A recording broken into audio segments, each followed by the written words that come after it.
I came into contact with somebody from one of the big four, ended up becoming kind of a mentor to me. He's now a member of our club. Man, when I first saw my first Hell's Angel standing there, I was like, that's what I want to be, man. If you're running a three-piece, just like you know, it is truly an outlaw standard.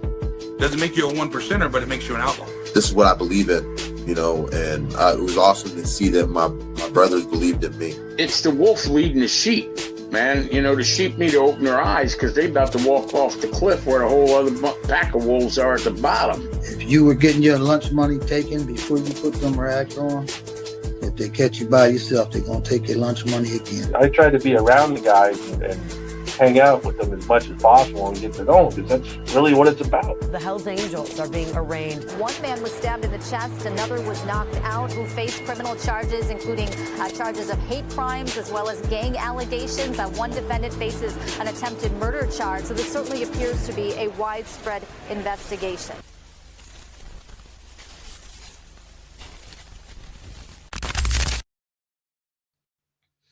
Welcome to this episode of Chattin with Staxx. I'm your host, Bill Staxx, and today we got some crazy stuff to talk about, like law enforcement's connection to some of these clubs.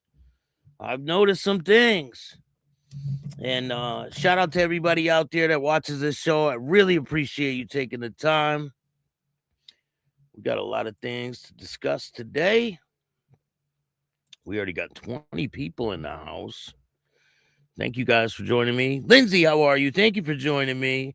If you guys like this show, hit the like button, subscribe, hit the notification bell so you can get my videos every time they drop. Tell a friend to tell a friend. Tell your mother's brother, sister's friend about Chattin with Staxx, the dopest motorcycle content on YouTube. Thank you guys. We are hitting a lot of milestones, and I'm very appreciative for all you guys. Don, what's going on? Lindsay, how are you? Thank you for joining me. Make sure you check out Patreon. We got a lot of exclusive content over there on Patreon. Who else we got up in the building? Gator, what's good? Eddie, how are you? Scrap Iron's in the building. So loud. Shout out to the Boondocks of North Carolina. Don McGuire, the legend, is in the building. Randy, how you doing? Thank you for joining me. Appreciate you. Hall of Fame show. Yeah, we should do one. Dominic, how you doing? Good morning. Good afternoon. Sean, what's good? How you doing? Dominic's in the building. Glare 1%. How you doing? Ken, what's good? Misfit. Rah-rah. Damn, we got a lot of people in the house. Thank you for joining me, Sean. Misfit. Rah-rah, Glare, Ken, Craig, what's good? Will, how you doing? So we got some wild stuff to talk about. Before we get to the Bandidos stuff, or the Mongol stuff, we're going to talk about the Bandidos and their connection to law enforcement. And listen, I'm not saying that these clubs are law enforcement type of clubs. I think some people slip through the cracks. Other people have relationships with different law enforcement entities, but you can't control all of them. But the Bandidos. But this is in Arkansas. You guys remember yesterday when I was reading you guys this article about the lawsuit against this bar for a biker brawl. We didn't know who was involved. Well, we know now. It was the Bandidos. So this is the bar, and this is the alleged bar where it happened, right? And you'll never guess. So listen to this crazy shit. Deputy Sheriff, hold on, no, that's the wrong one.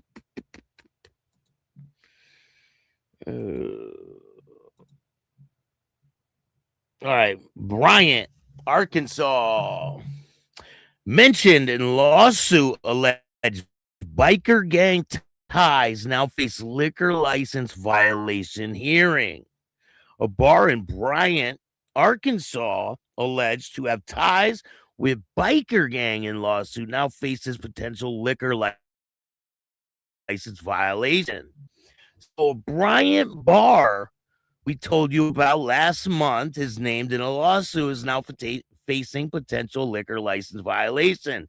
Here's a little recap. The suit alleges former Bryant detective said an officer affiliated with the Bandidos biker gang that frequents Burke's Brothers Brewing and points to a fight in June that left one person stabbed. And I'm going to find that exact altercation and we're going to go over it. Now, the Arkansas Alcohol Beverage Control Board is reviewing whether the bar violates rules tied to that incident. The three brothers who own the bar tells the news that the hearing is set for March 10th. According to a recent GoFundMe, they made a donation to help pay for an attorney to defend their liquor license and challenge any allegations of wrongdoing. So they're fighting back, like, but this is crazy. Like, all right, let me, I got a video to play for you guys here on YouTube. There's a crazy delay, but you guys will be able to hear this. So this is the former sergeant that has ties to the Bandidos.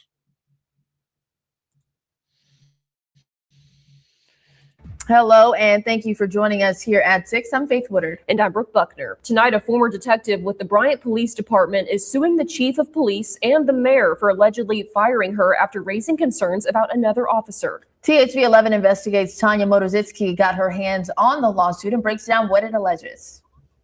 In a lawsuit filed last week, former detective Shanna Hastings accuses Bryant Police Chief Carl Minden and Mayor Chris Street of violating her free speech and the Whistleblower Act. According to court documents, the allegations stem from a July encounter when Hastings says she raised concerns about a captain and their alleged ties to the Bandidos motorcycle gang. Hastings says she went to Chief Minden, cited several incidents involving the captain and the gang, and requested an investigation.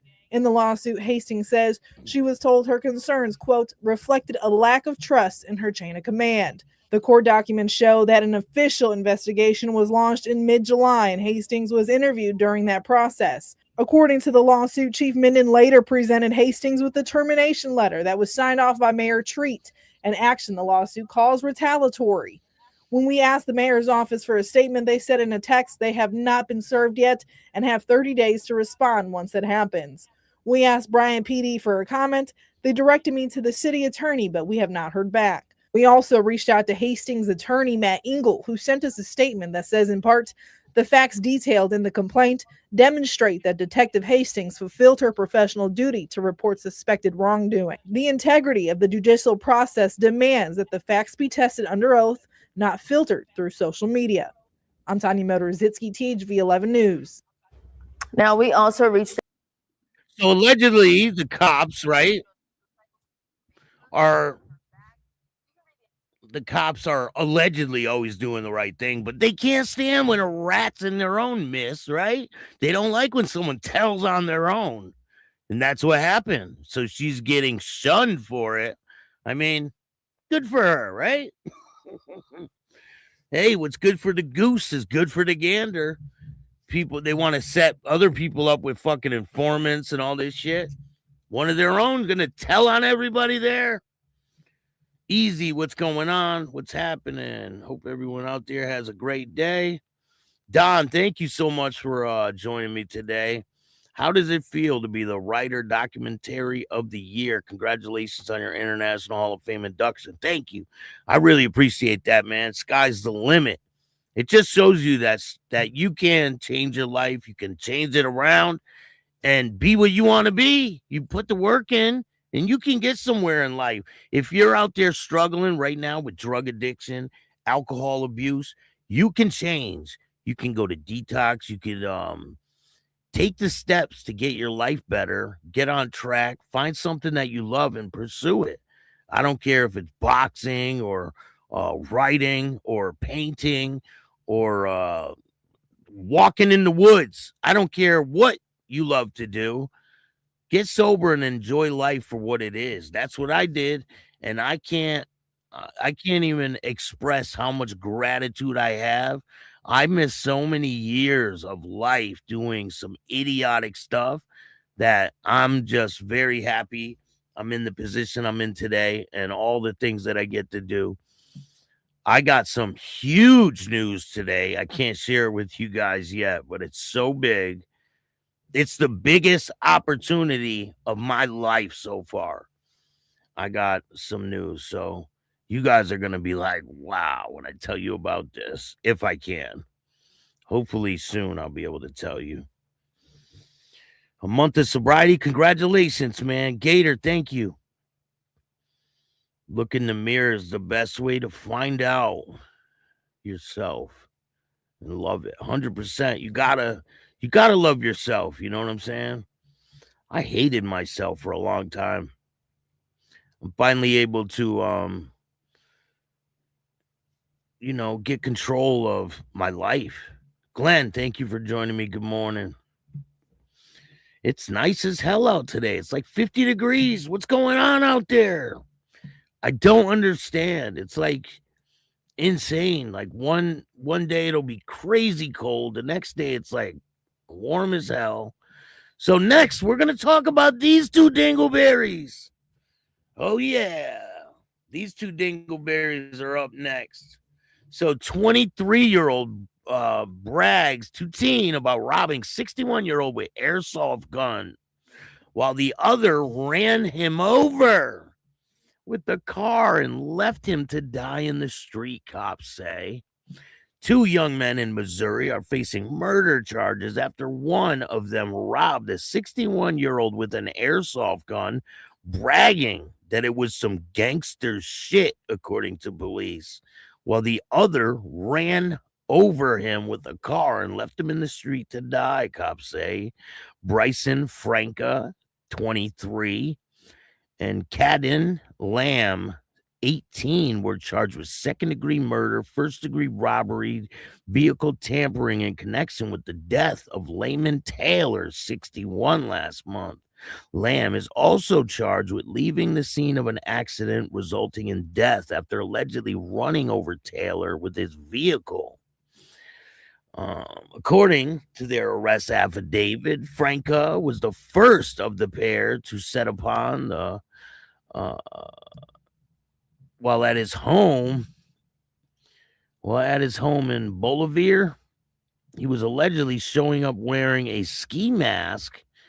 After being dropped off there, he brandished a brown airsoft gun while ordering Taylor into the 2001 Dodge Caravan that was at the home. So he didn't even have his own car. He fucking got dropped off. And then, what the fuck? What do you have, his mom drop him off or something? Police say Franca knows a relative of Taylor's who was at the residence and helped identify him. Lamb picked up Bryson at his residence earlier in the evening, the affidavit says. Lamb stated Bryson brandished a brown airsoft gun and told him we needed to go to Taylor's residence.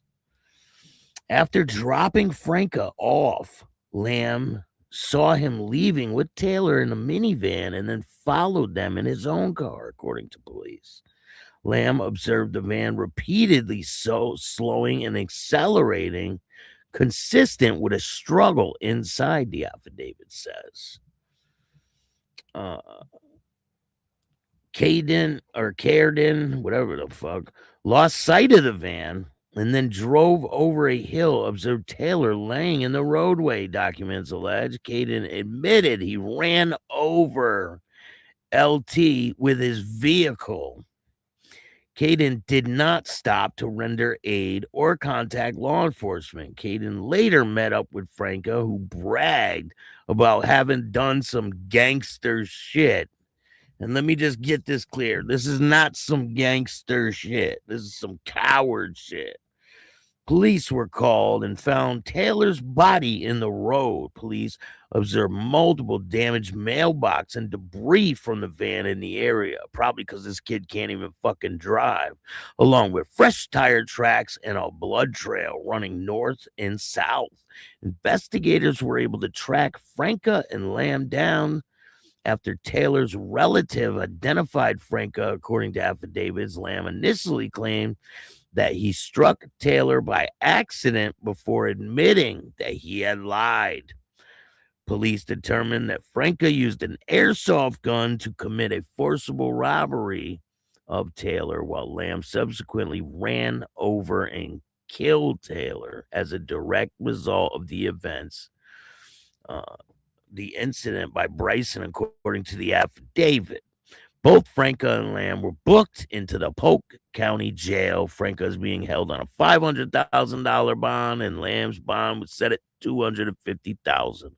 Both are scheduled to appear in court on Wednesday, and I'll bring you guys more information when it becomes available. But these guys look like they won't survive in prison. They look like a bunch of cowards. So, in other news, we're going to talk about this dingleberry. Yup, it's another one. We got another one for you. So this dingleberry, a man who shot girlfriend in the eye while making sure gun was unloaded, asked cops if beds are quality in the clink. So he wanted to know if the beds in jail have any quality.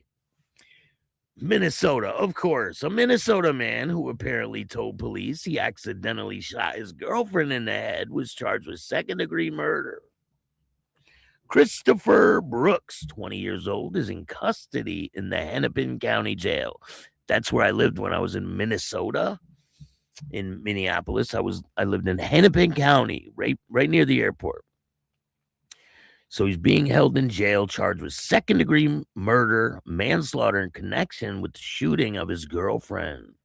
According to court documents reviewed by Law and Crime, Brooks told police that he was making sure his firearm was unloaded Saturday when he pointed the gun in the general direction of his girlfriend while she was sitting on the bed, and he pulled the trigger, the bullet hitting her above her eye.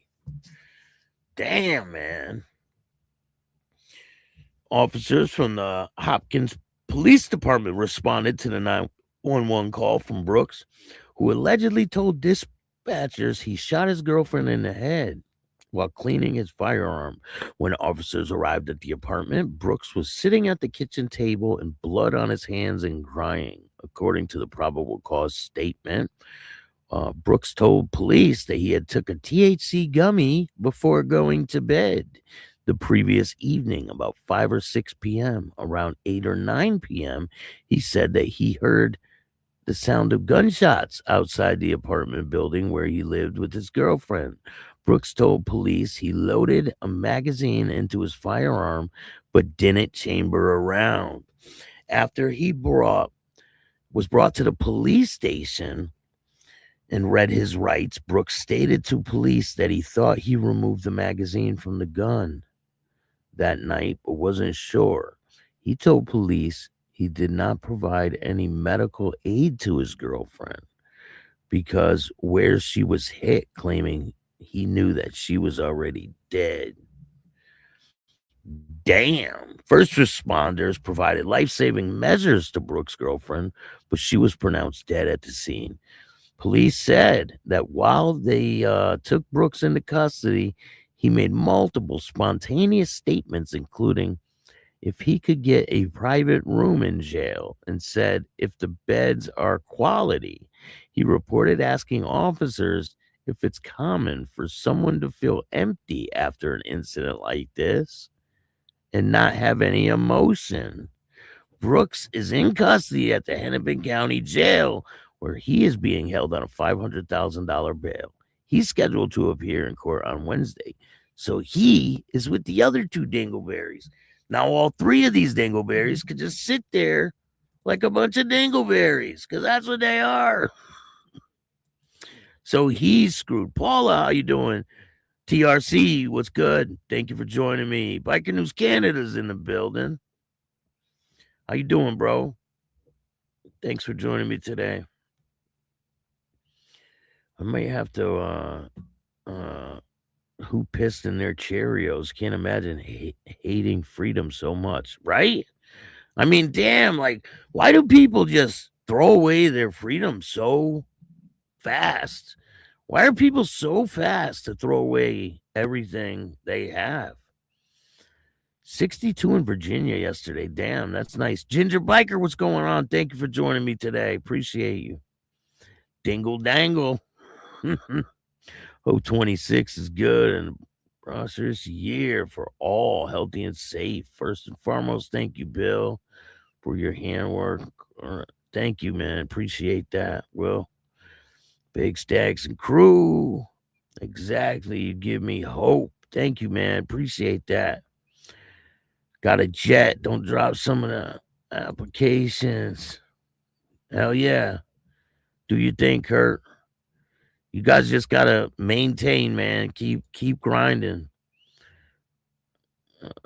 Lake St. Martin, how you doing? First Manitoba, Canada. Shout out to everybody watching from Canada. I really appreciate you. We're gonna be doing a show tomorrow about Harley Quinn. A good one. Hey, Staxx, hope your day is going good, bro. It's going great. Al Roseberry. I'm having a great day, really am. Shout out to Biker News Canada. Make sure you guys go follow Biker News Canada. We got 52 people in the building.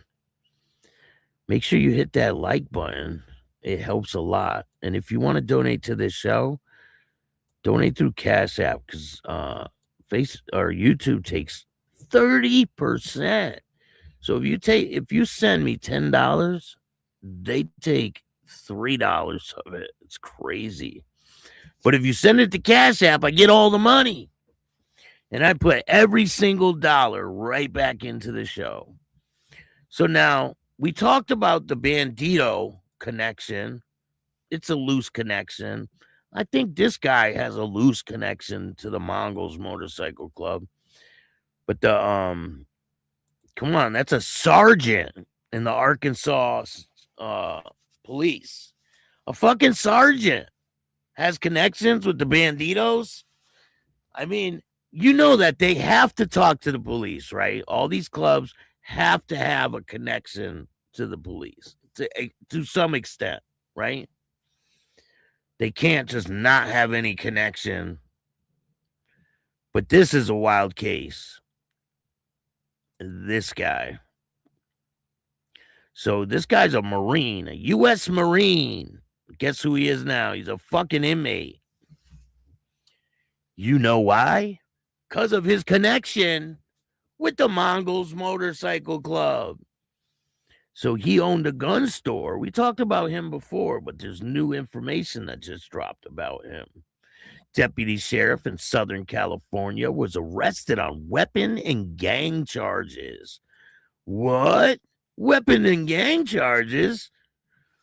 A 45-year-old deputy sheriff in the San Bernardino County Sheriff's Department has been arrested and charged with numerous felony counts, including weapons violations, being a member of a criminal gang, authorities announced on Thursday.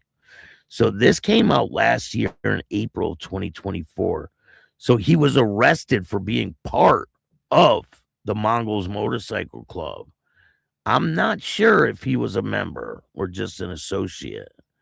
It looks like he's a member of some kind of club here. It says U.S. Marines. And I'm pretty sure the Mongols don't take active law enforcement members. Like, I'm pretty sure that's like a rule, right? It's a rule with a lot of 1% clubs. But anyway, it says here that he was arrested for being a member of a criminal gang. He should be arrested for being a member of the police department. They're the biggest fucking gang around. Investigation into Deputy Sheriff Christopher Bingham, resident of Twentynine Palms. His association with an outlaw motorcycle gang began in January of 2024. When 45-year-old was spotted on March 23rd riding his motorcycle alongside 2 other gang members. Authorities, with assistance from the California Highway Patrol, conducted a traffic stop on the trio. During a search of Bingham's person, a loaded, unregistered firearm was located. Because he thinks he can do whatever the fuck he wants because he's a cop, right? Bingham was arrested and booked into the Smith Correctional Facility in Banning. Detectives with the SBSD Gangs and Narcotics Division executed a search warrant at the deputy's residence where they found 160 firearms, including fully automatic assault rifles attached with grenade launchers were discovered. Like what? Authorities also found silencers, a stolen SBSD shotgun. So he had a stolen shotgun from the police and other destructive devices and gang paraphernalia. So this dude had stuff at his house. After the San Bernardino County District Attorney's Office filed charges of possession of a machine gun, a short-barreled rifle, a stolen firearm, silencers, grand theft, along with participation in a criminal street gang, a warrant for the deputy's arrest was issued. Bingham was taken into custody on April 4th around 1 p.m. He was booked into the West Valley Detention Center and bail set at $500,000. The arrest comes on the heels of several high-profile incidents within the San Bernardino County Sheriff's Department. On April 2nd, deputies shot and killed a 17-year-old boy armed with a knife who was having mental health crisis. Less than a month before the incident on March 9th, deputies shot and killed a 15-year-old boy with autism, whose family is now suing the department. In late March, a cell phone video captured deputy brutally beating and kneeing a suspect in the face as several other deputies held the man down. Earlier this week, newly released video from September 22 shootout between deputies and Anthony Graziano, who was abducted. His teenage daughter appeared to show deputies fatally firing on the 15-year-old girl who was attempting to surrender and escape her father. What? Holy shit. In a press conference earlier this week, San Bernardino County Sheriff Shannon DeCoos said all of these incidents, along with the deputies' actions during them, are under investigation. As for Bingham, the 45-year-old Twentynine Palms resident was placed on leave. His case was referred to the district attorney. And that all boils down to why we are here today, right?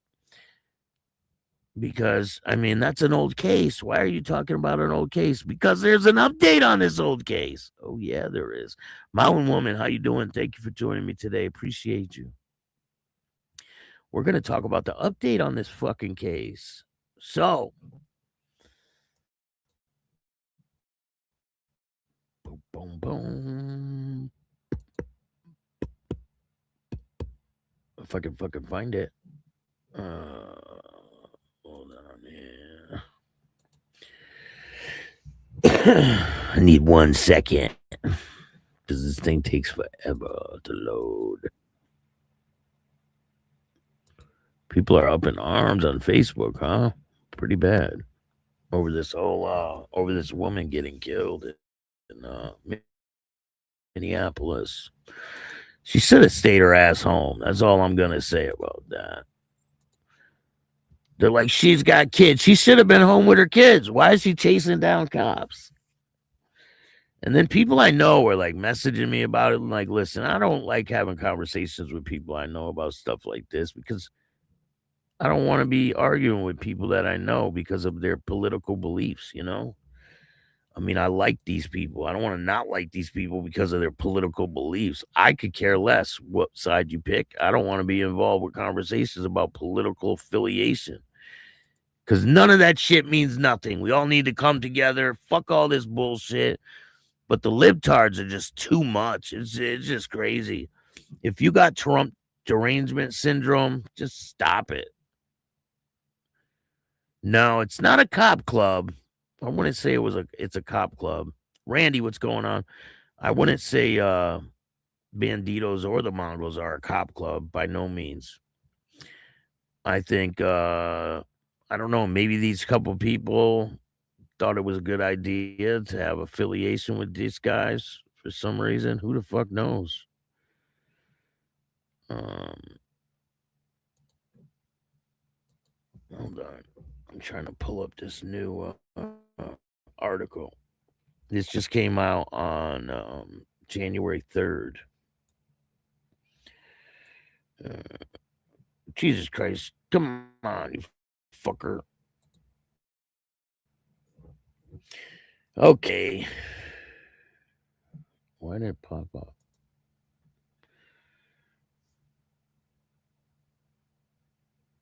I saved the damn thing. What the fuck is going on here?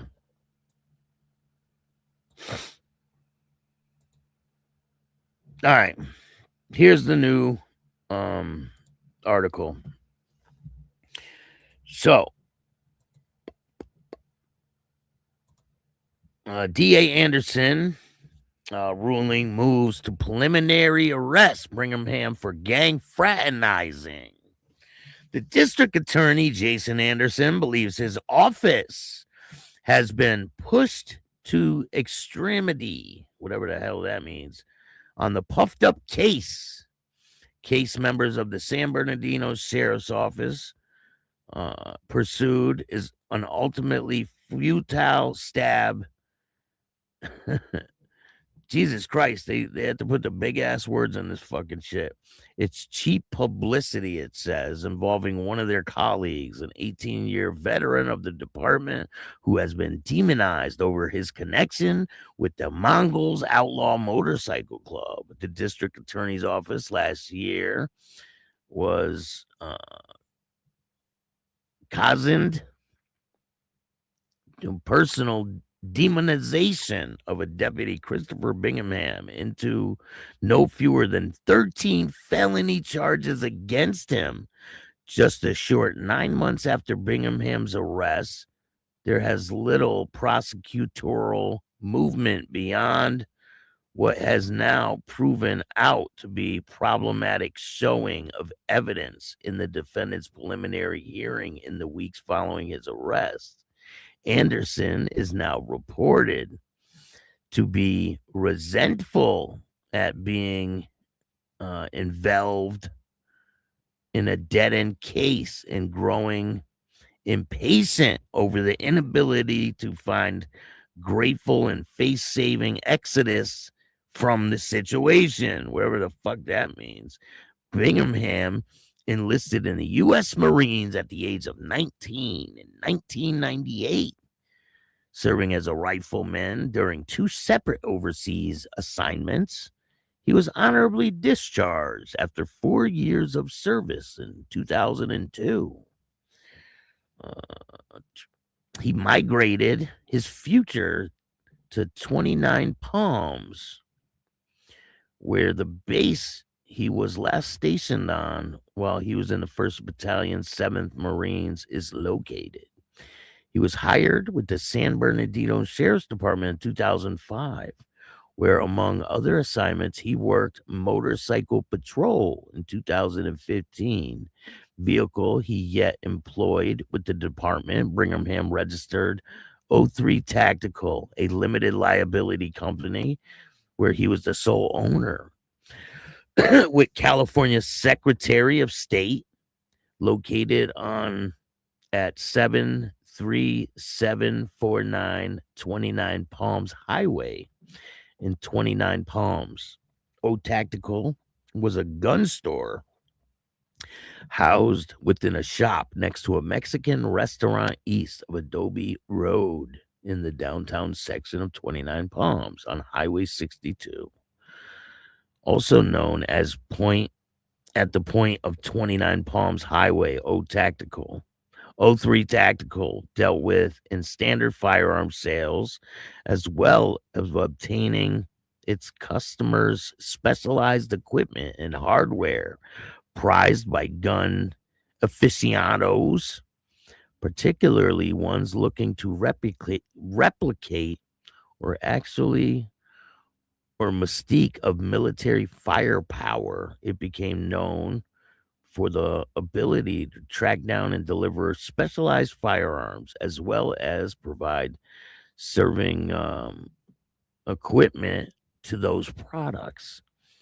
Along with as the shop name implied, all orders of tactical gear, including knives, bulletproof wear, helmets, ammunition, magazines, cartridges, powder, primers, sights, scopes, and other accessories.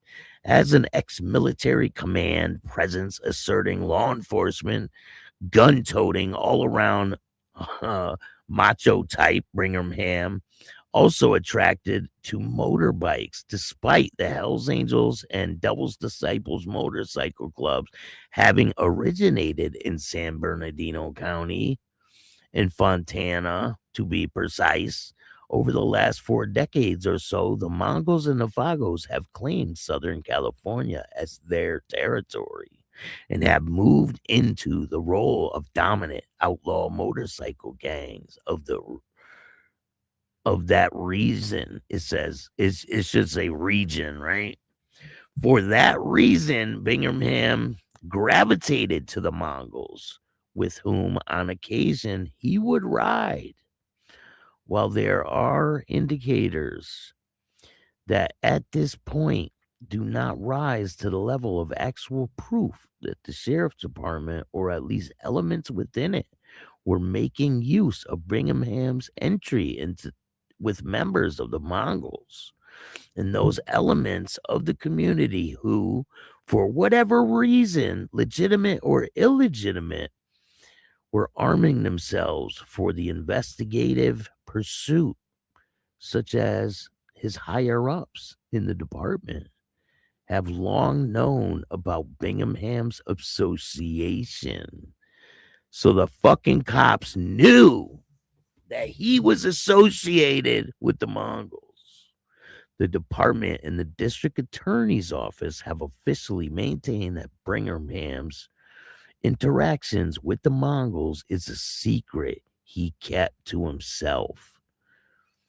That official line is contradicted, at least in part, by certain known facts. 03 Tactical dealt legally in so far as Sheriff's Department certified in some weaponry and equipment that was banned or outlawed in California.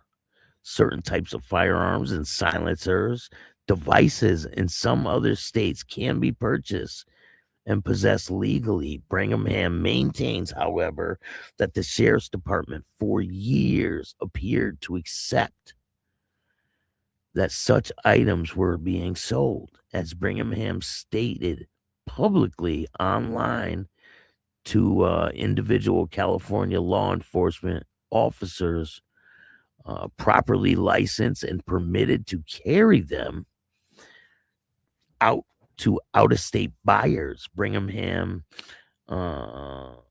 altered to the law with regard to regulations about whom guns can be sold to. At one point in 2019, the Sheriff's Department Internal Affairs Division, referred to as professional standards, initiated an investigation into Bingham when he was alleged that he was improperly using CLETS, CLETS, California Law Enforcement Telecommunications System, the database available for California law enforcement agencies, among other things, catalogs the arrest history and criminal convictions of the state's residents. The investigation came to nothing, however, when it was determined that Bingham was merely delving into whether he could make gun sales to certain individuals seeking to purchase firearms. So basically, he was using the registry within the police department to look up individuals to see if he could sell them guns. That's basically what it's saying.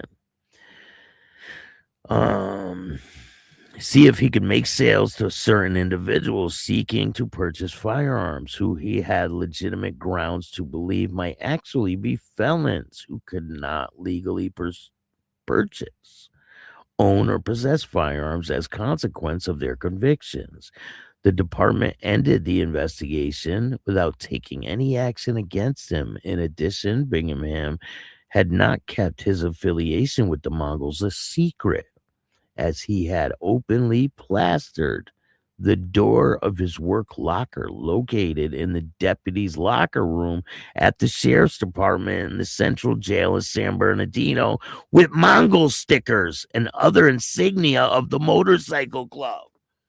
So he put stickers, Mongol stickers, on his fucking jail locker, on his locker right in the fucking sheriff's department.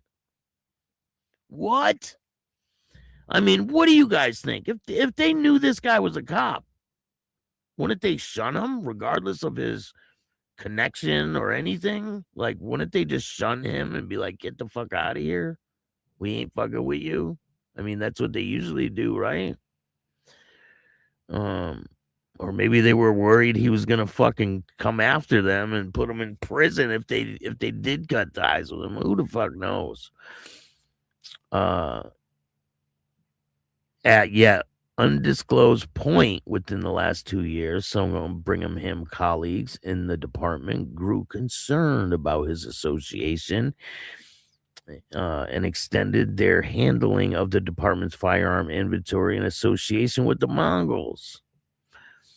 As it is not publicly known whether Bingham was on a special assignment in which he was seeking to insulate himself into the fabric of the Mongols hierarchy or was acting on his own accord.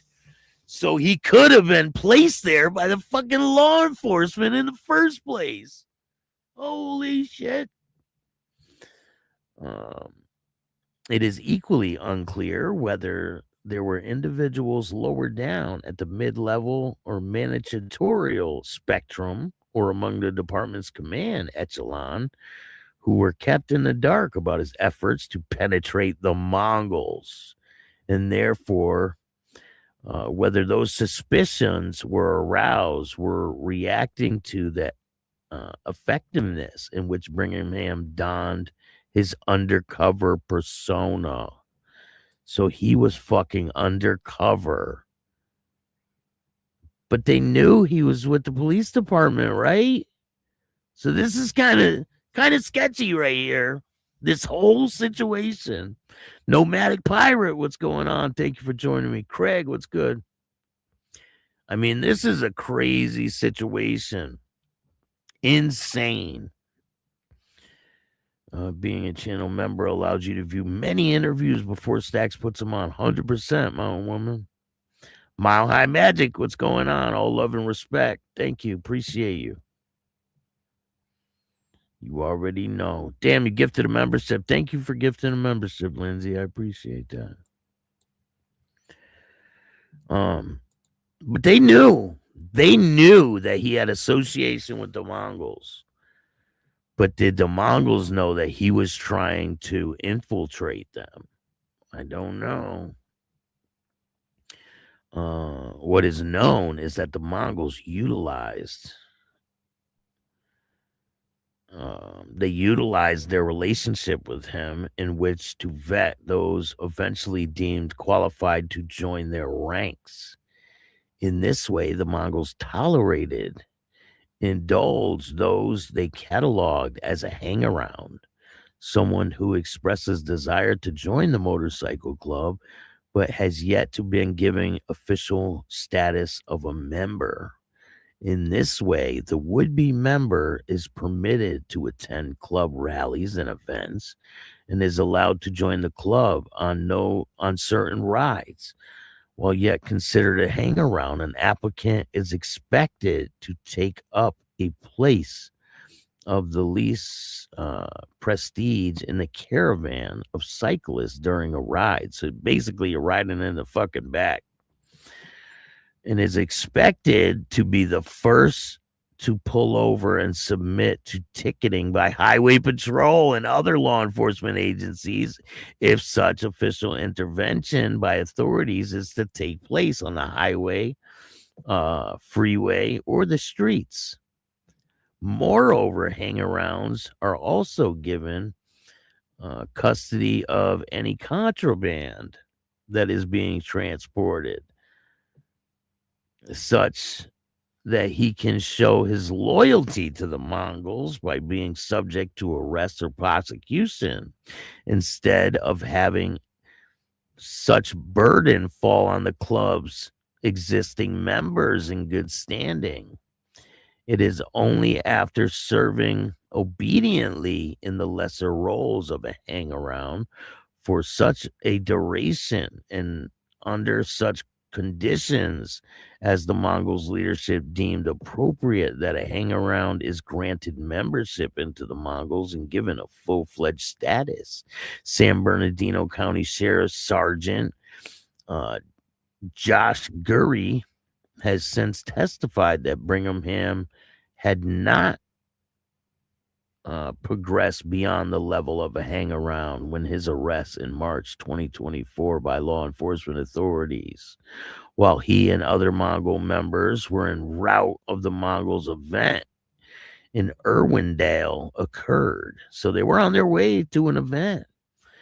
It is known that among the concerns of the members of the San Bernardino County Sheriff's Department had about Bingham was he had inappropriately, improperly, illegally appropriated his own firearms and belonged to the department.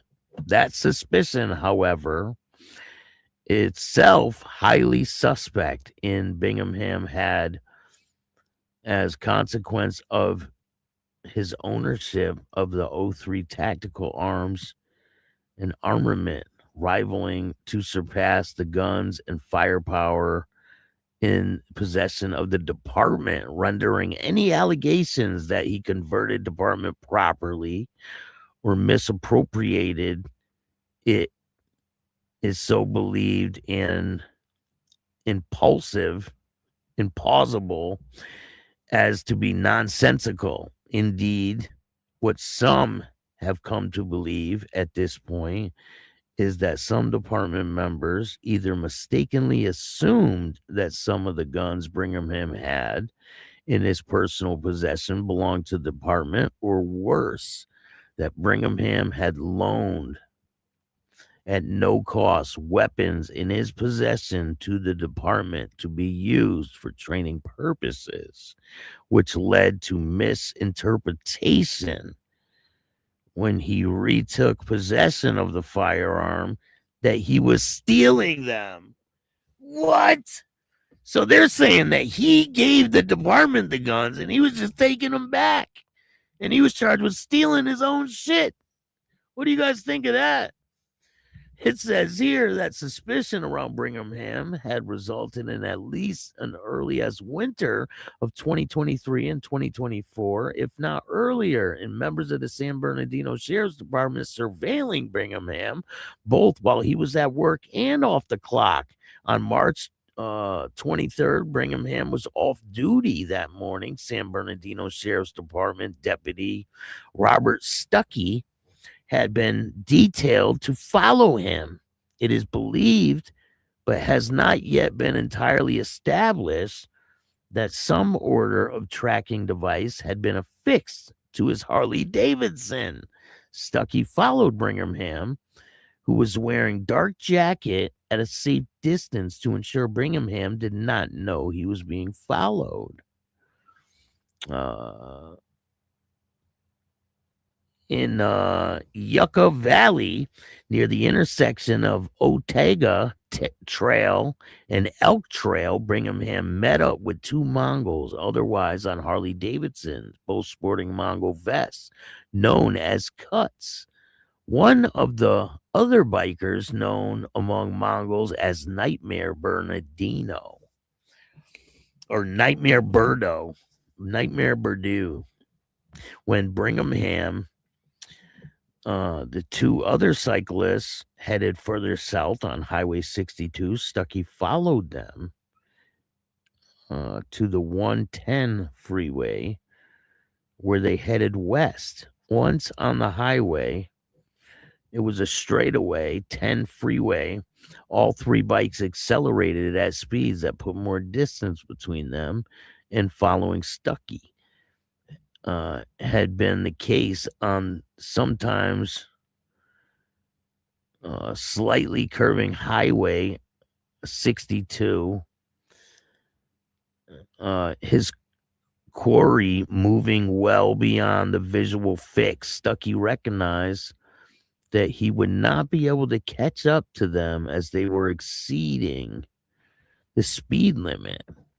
He contacted the Highway Patrol Dispatch Center for assistance as Bingham and his two companions were approaching Highland Springs Road in Vermont. They were spotted by two HPD officers, Sergeant Scott Bouchy and Teodoro Blanco, who had been alerted to be on the lookout for the trio and pull them over. When the two Mongols were out of earshot, Bingham informed Butchie that he was law enforcement officer and he was armed.